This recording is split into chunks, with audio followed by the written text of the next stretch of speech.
All right, welcome back everyone to the deep dive. So if you've been following along, you know we've been really digging into these enduring mysteries, the ones surrounding Antarctica and the very strange end of World War II. This is actually our fourth deep dive into this whole subject. And honestly, it feels like we're just getting started. There's so much here. Oh, absolutely. We are barely, scratching the surface. But today we're focusing on one specific figure, maybe one of the most confusing, Grand Admiral Karl Dönitz, Hitler's chosen successor.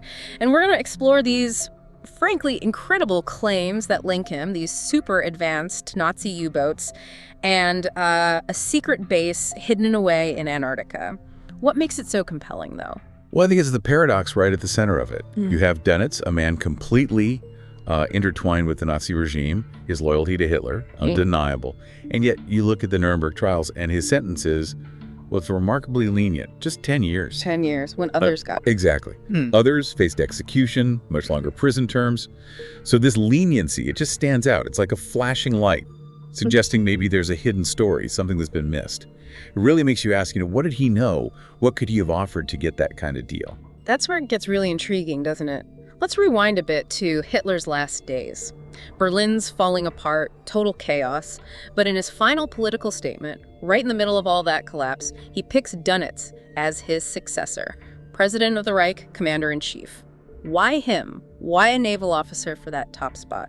It is a bit strange, isn't it? Especially for a naval officer to get that kind of promotion. But our sources, they suggest Dönitz was actually seen as the, quote, ideal successor for a very specific job. That job was orchestrating a kind of tactical escape for the Nazi elite. An escape, not just surrender. No, the goal was much more ambitious, maybe chilling is the word.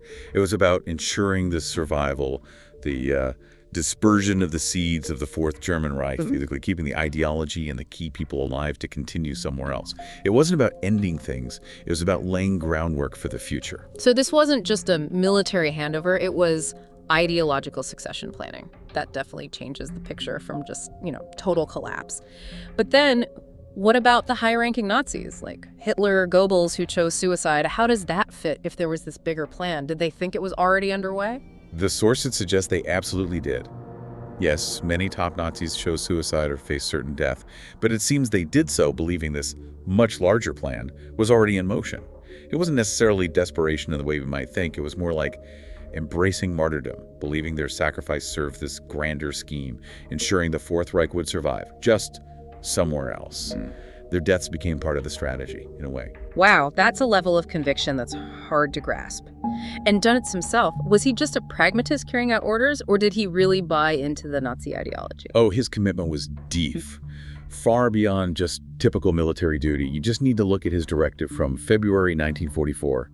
He explicitly ordered his naval officers not just to accept Nazi ideology, but to adopt it. He said the officer corps must feel jointly responsible for the entirety of the National Socialist state. So no room for being non-political? None. He called that idea pure nonsense. This wasn't just talk, it was a real deep passion for Nazism, which, again, makes that lenient sentence later on look even stranger. It practically screams that something else was going on behind the scenes at Nuremberg, maybe some kind of trade. And Hitler clearly valued this commitment and Dönitz's work. The sources say Hitler became almost obsessed with Dönitz's new U-boat designs, right? Especially Attack 21. Why were these submarines such a big deal? What made them revolutionary? They really were game changers. Just astonishing capabilities for the time. Think about it. They could stay fully submerged for the entire journey. An entire journey. Yes, from Europe all the way to South America, or potentially Antarctica. That was unheard of. How did they manage that? Well, partly it was down to their new snorkel systems. These let the diesel engines run while the U-boat was underwater, so they could stay hidden from Allied patrols for incredibly long stretches.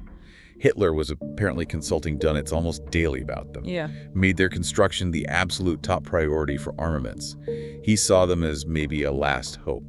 That faith in the U-boats, it seems almost irrational given the state of the war. Even Goebbels, right? As late as May 1945, with Soviet tanks practically rolling through Berlin. Yes, Goebbels was still writing in his diary about these modern U-boats being the key to a revival of our war at sea. He mentioned how impressed the leadership was, that there was great hope. It's quite something. Almost delusional. Well, it points to how desperate they were, but also how much faith they put in this technology. And maybe it wasn't entirely baseless faith. Because we have these reports, numerous sightings of German U-boats popping up around the world for months, even years after the war in Europe supposedly ended. After the surrender. Absolutely. Which strongly suggests there was this wider operation, what some call a forgotten Antarctic front, that really took the Allies by surprise. These weren't just stragglers.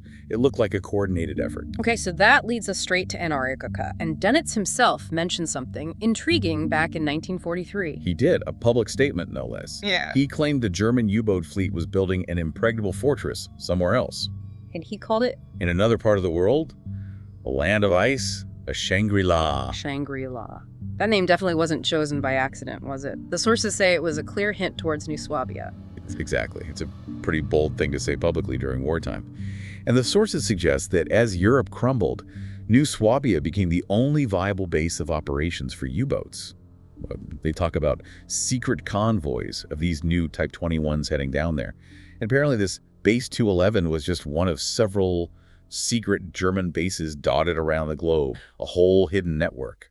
And Dönitz seemed pretty confident about his Navy's ability to pull this off, even late in the war. There's that 1944 report. Right, where he says, and you quoted it perfectly earlier, the German Navy knows all the hiding places in the oceans, and therefore it will be very easy to transfer the firm to a safe place if necessary. The firm, meaning the Nazi leadership or the ideology itself. Almost certainly. It doesn't sound like just boasting, does it? It sounds like a real contingency plan. And the sources add another layer here, something truly mind-bending about what these U-boats might have found. Yes. This is quite something.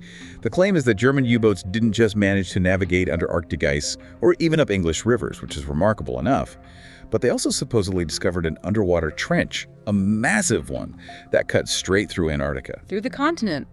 Under the ice? That's the claim, connecting subterranean lakes, huge caves, fissures, even ancient tunnels. Imagine finding something like that. A hidden route, a whole shielded world beneath the ice, strategically. Immense. Okay, my head's spinning a little, but let's bring it back to Dönitz at Nuremberg, because this is maybe the most concrete yet baffling piece. That light sentence, 10 years in Spandau, especially when you compare it to someone like Albert Speer. He got 20 years, even though he expressed some remorse. What explains Dönitz getting off relatively lightly? It just screams deal, doesn't it? And the British were key here. They had history with Dönitz. History? How so? They'd imprisoned him after World War I, and after psychological tests back then, he was actually deemed mentally unstable. Spent a year in a psychiatric facility. I didn't know that. So when they captured him again after World War II, the British interrogators had this unique insight into his psychology. They knew his background, his profile. This understanding, the sources suggest, let them structure the interrogations to get the desired results. They knew how to handle him, perhaps how to pressure him. So the bargain. Yeah. It seems pretty clear what Dönitz had to offer, right? He knew practically everything about these secret U-boats, the bases. Exactly. Priceless intelligence. Think about it. Advanced submarine tech, hidden bases potentially all over the world, maybe even this Antarctic route. That's information the Allies, particularly the British who held him, would desperately want. And what did he get in return? Well, the theory is he traded this intelligence for that minimal sentence, and maybe also for a promise of a less punitive post-war settlement for Germany, something better than the humiliation of Versailles after WWI. Plus, remember the context. The Cold War was starting. The Western Allies wanted a strong West Germany as a buffer against Soviet expansion. So helping rebuild Germany, even with a former Nazi leader involved, served their anti-communist strategy. Precisely. Giving Dönitz a reduced sentence in exchange for vital intel could have served multiple strategic aims for the West. It's complex, but it fits the pieces together. The timeline is just striking, though. You mentioned Dönitz publicly threatening to keep fighting. Then, just a week later, boom, total surrender order. Yes, what changed so fast? The sources put forward a pretty stunning explanation. In that short window, the British suddenly knew almost everything about the secret base in Antarctica. Implying they got the information from Dönitz, and the threat was neutralized, or at least understood. That's the strong implication. The timing is incredibly suggestive. Okay, if even half of this is supported by evidence, why isn't it more widely discussed? Why do mainstream histories tend to downplay Dönitz's role after Hitler and dismiss these Antarctic claims? Well, it seems like there's a very deliberate effort to suppress this information. Many documents about Nazi plans for New Swabia just disappeared, destroyed, lost, or archived deep away. For decades, even bringing up the topic often led to ridicule. It wasn't taken seriously in academic or official circles until, amazingly, a fragment of the base was discovered in 2016. That discovery, so many years later, really makes you question the official narrative and the dismissal of these stories. What else was hidden or deliberately discredited? And it wasn't just about hiding documents. They actively silenced people, too. Yes, the sources point to clear examples. German naval officers captured by the Soviets, sent off to the gulags for 15 years. They came back, as the sources say, conditioned communists, unlikely to talk freely about Nazi secrets. And those captured by the West. The British, for instance, strictly forbade their German naval prisoners from discussing their wartime experiences. The threat was exposing potentially damaging wartime connections, perhaps implying Allied knowledge or even collaboration they didn't want revealed. It points to active information management. It makes the other weird details seem more significant, too, like the oddities around Hitler's reported death. Exactly. Things like the photos showing holes in his socks, which seems strange for such a meticulous image, or guards testifying they saw Hitler go into a bunker and then an identical double emerged seconds later. Which sounds like something out of a spy novel. It does. But these confusing details meant the Allies, especially the British who heard them, likely took Dunitz's claims about ongoing plans, secret bases, and possible escapes much more seriously. It added weight to the intelligence he might have offered. And this suppression wasn't just a British thing. What about Operation High Jump, the big American expedition to Antarctica after the war? Led by Admiral Byrd in 1946. Yes, reports suggest High Jump did find evidence of other bases or unusual activity down there. But, much like earlier British findings, this evidence was apparently suppressed or significantly downplayed in official reports. It fits the pattern of controlling the narrative about Antarctica. It's a consistent theme, isn't it? Information control. It really is. Yeah. And even today, there are lingering aspects. The belief among some diehard followers that only the regular German army, the Wehrmacht, surrendered, not Hitler's SS or Blackguard. That idea still persists. And here's a strange piece of geopolitical trivia. Technically, Poland is still in a state of armistice with Germany, not formal peace. These loose ends, these unresolved details, they hint at a history that might be more complicated, maybe more deliberately obscured than we usually think. Wow. Okay. Let's just try and wrap our heads around this. Yeah. We've gone from Dunitz's surprising appointment as Hitler's successor, his deep Nazi convictions, To these incredible U-boats that could literally cross oceans underwater undetectable. to the idea of New Swabia, this fortress in the ice, a potential Shangri-La for the Fourth Reich. And then the core puzzle, Dunitz's bafflingly light sentence at Nuremberg, suggesting a massive bargain. A bargain for intelligence about those U-boats and bases. Which brings us right back to that central question. If information that critical secret bases, advanced tech, was traded away during the Nuremberg trials, what does that say about justice? And what other parts of history might have been similarly managed, negotiated, or just forgotten? It really forces you to think, doesn't it, about how much of the history we know is the full story and how much might still be hidden, suppressed knowledge impacting how we see the past and maybe even the present.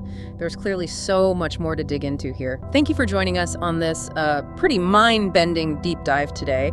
We promise we will continue unraveling more of these deep, really intriguing mysteries in our next session. Until then, keep questioning, keep digging.